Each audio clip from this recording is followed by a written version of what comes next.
शौर्य गाथा, रक्षा अलंकृत समारोह, वीर सपूतों के बलिदान को महावीर चक्र, कीर्ति चक्र, शौर्य चक्र और वीर चक्र से सलामी दी गई। राष्ट्रपति भवन में वीर सपूतों की शौर्य गाथा जब गूंजी, वीरता का जब उद्घोष हुआ, वीर सपूतों के बलिदान की कहानियां जब पढ़ी गई, तो ये सपूत अपने प्राणों की आहुति देकर जगत में शौर्य की अंतिम निशानी हो गए। वीरता के लिए महावीर चक्र, कर्नल बिकुमाला संतोष बाबू। इनके कृतित्व से हिमालय भी आज बोना हो गया। वीर सपूत लहूलुहान होकर जब धरा पर लेटे तो सदा के लिए आसमान सा विस्तार पा गए, अमृतत्व पा गए, अमरता की निशानी हो गए और सदा सदा के लिए अमर हो गए। अपने रक्त को मातृभूमि पर बहाकर अपने कुलवंश का भी नाम रोशन किया। सूबेदार संजीव कुमार न सिर्फ नाम रोशन किया बल्कि अपनी जननी के दूध की लाज रखते हुए माँ को माँ भारती सा सम्मान दिला गए। शहीद वीरांगनाएं अपने माही की शहादत के गौरवशाली पल की जब साक्षी बनी, मांग का सिंदूर उजाड़कर जब उन्हें यह पल नसीब हुआ, उन्हें ये तमगे, ये सितारे और ये वीरता पदक जब नसीब हुए, नायब सूबेदार दुदुराम सोरेन, तब तक उनकी दुनिया बहुत बदल चुकी थी। उनके साथ वो जा चुका था जो अब उनके साथ साये की तरह नहीं था। हवलदार के पलानी। देश भर में टीवी स्क्रीन पर इस वीरता सम्मान गैलेंट्री अवार्ड के समारोह को लाखों लोगों ने देखा तो अपने जज्बातों को कोई भी नहीं रोक पाया। हर किसी के दिल से, हर किसी की जुबान से राष्ट्र प्रेम की सच्ची दास्ताएं निकली।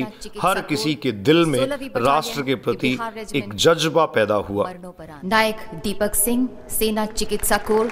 शहीद सपूतों की बेटियां भी अपने मन में बुदबुदा उठी और चुपचाप अपने आप से कह उठी, पिता तुम पर गर्व है, पिता तुम देश की शान हो और पिता तुम्हारी बेटी होने पर मुझे अभिमान है। सिपाही गुरतेज सिंह। वीर साथियों की बहनों को कलाई पर अब तक राखी न बांध पाने का मलाल था, लेकिन अपने ही खून के रिश्ते को अब देश की थाती बनते देख उन्हें गर्व है। मेजर अनुज सूद। वीर सपूतों की घर की दहलीज किसी तीर्थ का पर्याय बन चुकी है। माँ की पथराई आंखें, प्रियतम की अटकी सांसें, पिता की टूटी उम्मीद और बहन की रुलाई, बच्चों की मायूसी, इन सब को अब रक्षा अलंकृत सम्मान समारोह ने साहस दिया है। भावी पीढ़ी को भी राष्ट्र के प्रति अब्दुल राशिद कालस समर्पित होने का जज्बा दिया है। भारत माँ के वीर सपूत सदैव राष्ट्र की फिजाओं में देश प्रेम का राग उड़ेलते रहेंगे। देश की अखंडता को बनाए रखने के लिए अपने अदम्य साहस एवं अनुकरणीय वीरतापूर्ण कार्यों का संदेश सदैव हमें देते रहेंगे। लेकिन हमारी भी उन सब के प्रति यह ड्यूटी है, श्री अरशद खान, हमारा भी उन सब के प्रति यह कर्तव्य है कि हम उन शहीद परिवारों को सहेजते रहें। जहाँ जहाँ हमारी उनको आवश्यकता हो, वहाँ वहाँ पग पग पर श्री बिलाल अहमद मागरे, पुलिस हम उन शहीद साथियों के बेटे बेटियां, भाई बहन बनकर उनके माँ बाप और परिवार को संबल देते रहें।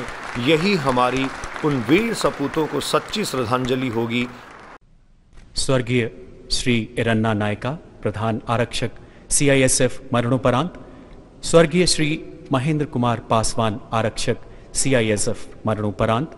स्वर्गीय श्री सतीश प्रसाद कुशवाहा, आरक्षक CISF मरणोपरांत। भारत माँ के वीर सपूतों को उनके अदम्य साहस, शौर्य, पराक्रम और उल्लेखनीय सेवा कार्यों के लिए सच्ची श्रद्धांजलि होगी। श्रीमती बहुत शौर्य गाथाएं आज तक गाई गई, बहुत कीर्ति गाथाएं आज तक लिखी गई, लेकिन जब किसी सैनिक की पत्नी, जब कोई वीरांगना किसी समारोह में सम्मान पाने के लिए खड़ी होती है तो हम सब तालियां बजाकर उसका अभिवादन करते हैं, गर्व से हमारा सीना चौड़ा हो जाता है, हम सबके रोंगटे खड़े होते हैं। श्री गुलाम मुस्तफा बर्रा, लेकिन एक बार हमें यह जरूर सोचने की आवश्यकता है कि उसके मन पर क्या बीतती है, जिसको वो पीछे छोड़ आई है, जो उससे सदा सदा के लिए चला गया है, जो हमेशा हमेशा उससे अब दूर हो गया है, वो बहुत पास होकर भी उसके आसपास कहीं नहीं है। उनके मनोभाव, उनकी मनोदशा और उनकी मनोस्थिति को समझने की बहुत ज़्यादा आवश्यकता है। मैं हर एक भारत के वीर सपूत को सच्ची श्रद्धांजलि अर्पित करता हूँ। श्री महावीर प्रसाद गोद्रा आपसे मुखातिब हो रहा था। रक्षा अलंकृत समारोह की एक संक्षिप्त रूपरेखा और ब्रीफिंग लेकर आप जुड़ रहे थे अभिव्यक्ति के माध्यम से, और मैं हूं आपके साथ MM बल्डोदिया। जय हिंद की सेना, इंकलाब जिंदाबाद।